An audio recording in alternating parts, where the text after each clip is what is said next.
ана тілі жөнді, қазақ тілі жөнді. Соған келіп тіреледі, солай емес пе?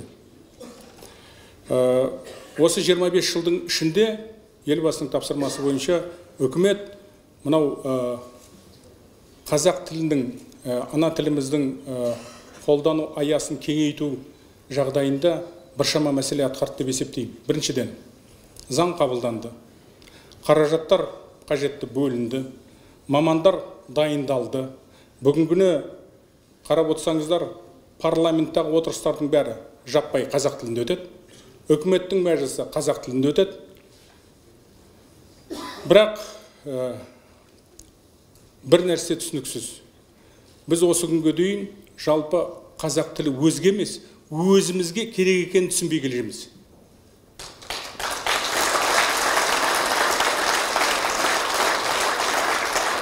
Жалпы қазақ тілі деген халықтың жаны. Бұдан артық айта алмайсың. Кезінде Міржақып кімнің айтып кеткен бір керемет қазақ тілі жөніндегі жазған бір өлеңі қазір бір шумағы есіме келіп тұр. Сүйемін туған тілді, анам тілін, бесікте жатқанымда алған білім. Сол тілде шешем мені әлдилеген, еркелетіп құлыным жаным деген. Мінекей. Сондықтан елбасы осы 25 жыл бойы жастармен кездескенде де, басқа да ортамен кездескен кезде айтып жүреді. Тіл мәселесі көтерілгенде ең алдымен қазақпен қазақша сөйлесу керек. Міне мәселе осында.